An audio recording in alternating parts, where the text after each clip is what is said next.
Voilà, mesdames et messieurs, c'est la mi-temps entre l'Angola et la Namibie. Les scores à la pause et des débuts à zéro en faveur des Palancrash Nega d'Angola qui mène à la pause grâce au doublé de Gelson Dalla, l'ébiteur maison de cette formation. Lui qui a puni cette formation de la Namibie en signant ses doublés grâce au double passe décisif de Freddy, lui qui est au four à moulin dans ces matchs. Et également Mabouloulou, donc c'est une équipe angolaise qui est tellement concentrée, focus pour gagner ces matchs face à la Namibie. Gédéon Songué, l'Angola mène à la mi-temps 2-0. Presque les carottes sont cuites. Bon, cette CAN nous a habitués à des surprises. Il ne faut pas dire que les 40 sont déjà cuites, malgré que cette équipe angolaise a fait preuve d'une force de mental incroyable. On ne croyait presque pas, après l'expulsion du gardien Neblou, que cette équipe allait répondre de la sorte. Curieusement, cette équipe a répondu par début à zéro, marqué coup sur coup. Ça m'étonne un peu. À l'espace de 4 minutes, À l'espace de 4 minutes. double passe décisif de Freddy. De Freddy, bon, je vais dire que ce travail que nous vivons aujourd'hui a commencé depuis le début de la CAN. Cette équipe angolaise a laissé une forte impression pendant le match de poule. Et ce qu'elle montre aujourd'hui n'est que la conséquence de ce qu'elle a commencé depuis le début de cette CAN. Donc, cette équipe, je crois fermement qu'elle a encore des atouts à faire valoir durant cette CAN. Donc, c'est une équipe assez méfiée en tout cas. Et effectivement, une équipe assez méfiée. Déjà, nous venons de voir l'équipe angolaise a commencé les matchs avec un carton rouge du gardien Neblou qui a quitté ses siens. Et après, c'était l'ouverture du score à 9 contre 10. L'équipe angolaise a su marquer quand même le but grâce à l'inévitable de cette formation, Gelson Dalla, lui qui a marqué sur une passe décisive de Freddy à l'espace de 4 minutes. Et ces garçons ont marqué d'un coup de tête magistral, toujours sur une passe décisive de Freddy. On peut dire ici que l'Angola, c'était parmi des équipes des outsiders, mais aujourd'hui, l'Angola nous montre l'image vraiment qui est vraiment agréable et ça, on peut espérer de l'Angola aller jusqu'au bout dans cette CAN. Bon, je pense qu'il faudrait encore être patient avant de nous prononcer sur quoi que ce soit, puisque le match n'est pas encore fini. Cette équipe namibienne nous a montré de quoi elle était capable dès son premier match contre la Tunisie. Vous savez très bien que la Tunisie, c'est un cadre du football africain. Mais cette équipe est quand même parvenue à battre cette équipe. Il y a des cartons rouges de chaque côté. Ne nous précipitons pas, en tout cas, de donner déjà la victoire à cette équipe angolaise, malgré que... Ils vont évoluer à 10 contre 10. Oui, à 10 contre 10, effectivement. Donc, la deuxième mi-temps promet encore d'être très, très, très passionnante, comme l'a été la première mi-temps. Avant l'expulsion du joueur au Congo du Namibie, ces deux équipes nous ont proposé un football de haut niveau, un football à haute intensité, malgré qu'il y avait moins d'occasions avant que l'équipe angolaise puisse marquer le début. Il y a un joueur jusque-là qui reste muet dans cette équipe de la Namibie. Lui, c'est Peter Chalouli, l'ébiteur maison de l'équipe des Brésiliens d'Afrique, de Mamelodi Sundowns. Il est quasiment muet dans ces matchs. Est-ce qu'on peut dire que les défenseurs angolais ont vraiment visé sur lui? Bon, il est bien surveillé par Gaspard qui a un grand gabarit. On sait que en termes de gabarit, Peter Chalouli ne fera pas face à Gaspard. Mais on peut quand même compter sur sa technique. Espérons qu'en deuxième mi-temps, il va essayer d'échanger un peu sa façon de jouer, essayer un peu d'utiliser beaucoup plus sa technique, puisque physiquement, il n'est pas au point. Il est bien surveillé. Et j'ai comme l'impression que le défenseur angolais avait bien suivi des vidéos, avait bien visionné des vidéos avant de jouer contre cette équipe namibienne. Il surveillait déjà Peter Chalouli. Il savait que c'est le grand danger de cette équipe. Et jusque-là, Peter Chalouli n'a marqué aucun but dans ce tournoi, si je ne me trompe pas.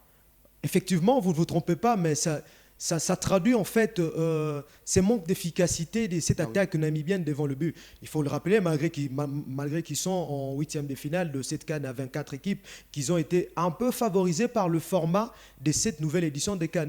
Avec une CAN de 16 équipes, l'équipe namibienne n'allait pas se retrouver dans cette phase d'élimination directe. Jusque-là, ils n'ont marqué qu'un seul but. Donc, c'est la pire attaque des équipes qui se retrouvent en cette phase d'élimination directe. Donc, comprenez que l'inefficacité de cette attaque continue jusqu'à présent, jusqu'à cette étape de la compétition. Voilà, merci beaucoup mesdames et messieurs. Nous sommes toujours dans ces plateaux spéciaux consacrés à la Coupe d'Afrique des Nations Côte d'Ivoire 2023. 23 mai qui se disputent en 2024 avec les matchs des huitièmes de finale qui opposent les Mpalancras Nega d'Angola face à la Namibie. Le score à la pause est des débuts à 0, but grâce au doublé de Gelson Ndala, l'arbitre maison de cette formation de l'Angola, qui a marqué ses buts sur des doubles passes décisives de Freddy. Donc l'Angola jusque-là se comporte très bien et l'Angola, c'est la meilleure attaque qui a marqué beaucoup de buts en première période depuis le début de ces tournois. Oui, l'Angola, parmi les 8 buts que l'Angola a marqués, 5 ont été inscrits en première mi-temps. Ça prouve à suffisance que l'attaque est efficace. Ils prennent déjà le match au sérieux dès l'entame. Ils n'attendent pas la deuxième mi-temps pour se réveiller. Dès lors qu'ils commencent la première mi-temps, ils sont forcément engagés des matchs. Ils émettent une intensité hors norme. Ils essayent directement de gagner le match. C'est ce qui prouve à suffisance que cette équipe ira loin dans cette compétition. Toutes les équipes qui étaient prédites comme étant de favoris, aujourd'hui, nous commençons à émettre des doutes sur celui qui sera le vrai champion de cette CAN. Même le Sénégal. Parce qu'il y a des outsiders qui se prononcent et qui n'ont pas dit l'air dernièrement. Effectivement. Demain encore, attendons voir avec l'équipe nationale de la RDC. Voilà. On verra peut-être si les Léopards seront en mesure d'éliminer l'équipe la plus titrée de cette compétition. Cette CAN. Malgré que l'Égypte affiche un état de méforme, mais en termes de jeu, ce que les deux équipes proposent, il n'y a pas de débat. Voilà, merci beaucoup. Retenez que Gelson Ndala vient de signer son 4e but dans ces tournois et il est jusque-là deuxième arbitre de la CAN, juste derrière les Guinéens équatoriaux, Emiliano Soué, lui qui compte 5 buts. Donc Gelson Ndala vient de signer son 4e but de la compétition et déjà il passe devant les autres qui comptent 3 buts. Donc Koulembe Freddy, lui aussi vient de signer son 3e passe décisif dans ces tournois après avoir livré la passe décisive contre la Mauritanie.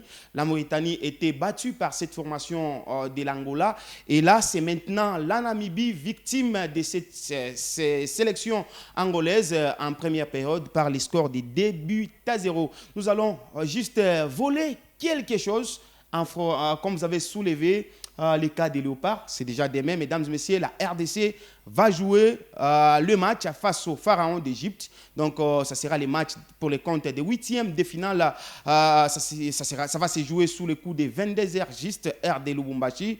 RDC, Égypte, Gédéon, avant de nous rendre au stade pour les 45 dernières minutes. Comment voyez-vous le match?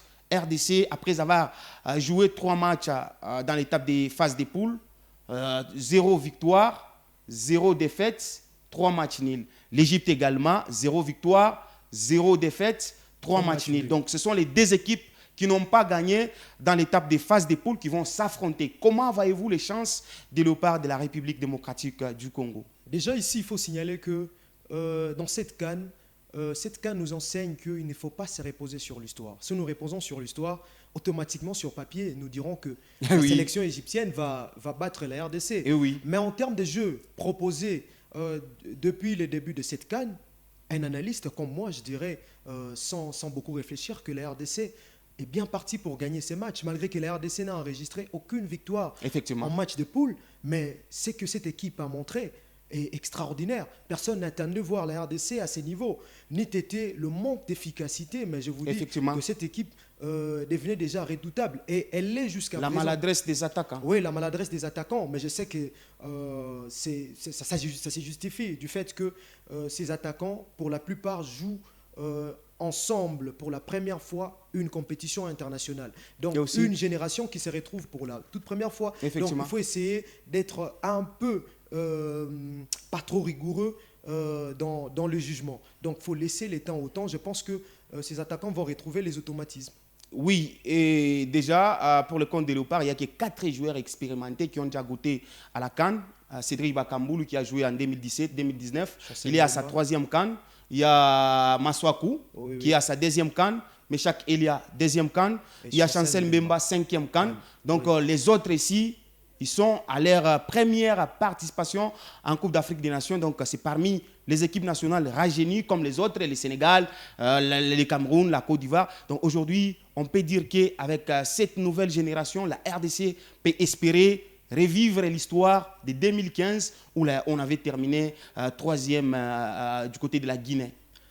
Après des matchs des éliminatoires de la CAN Côte d'Ivoire 2023, malgré qu'elle se joue en 2024, personne, après les sorties de la RDC, personne ne croyait presque que cette sélection congolaise pouvait jouer la CAN.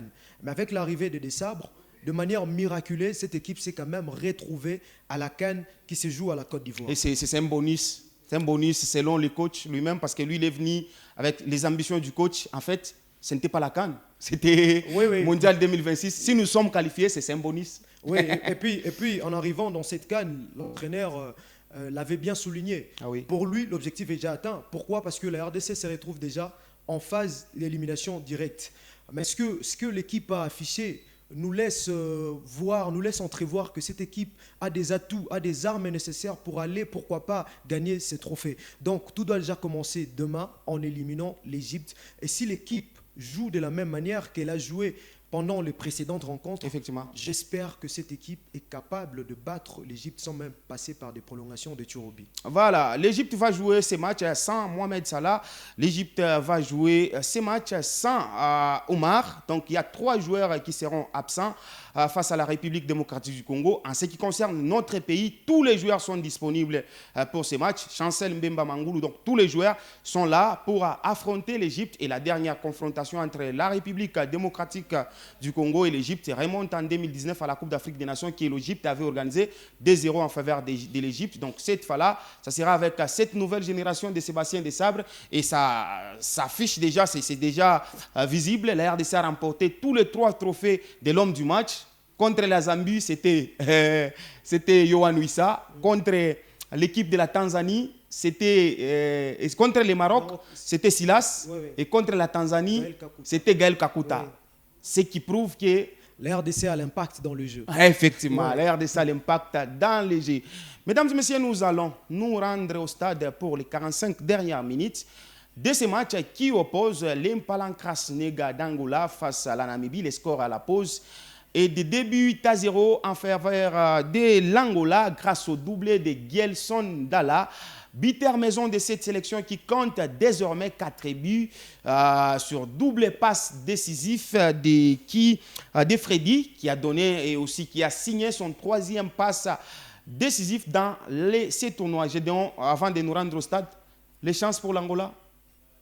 Bon, je pense que l'Angola est bien parti pour se qualifier, mais cette CAN, cette CAN distribue au fait des émotions. Donc attendons voir la deuxième mi-temps et si cette équipe namibienne fera force de caractère pour revenir dans ces matchs, surtout pour nous proposer une rencontre encore beaucoup plus plaisante. Voilà, merci à Prince Mwamba, merci à Joe Mwamba, Prince Mwamba, Joe Mwamba, Pierre Congo, Chris Nzeo Epagnol déterminé.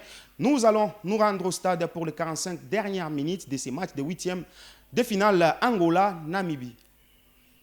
Denis Blou qui va permettre effectivement donc, à l'Angola de pratiquer un football qui lui sied bien aussi, c'est-à-dire des transitions rapides. Un bloc un peu plus bas, plus compact, et à la récupération, on exploite l'espace laissé dans le dos de l'adversaire, parce que lorsque vous avez des attaquants aussi rapides que Gilberto, Mabouloulou ou Gelson Dalla, ça fait mal, c'est compliqué pour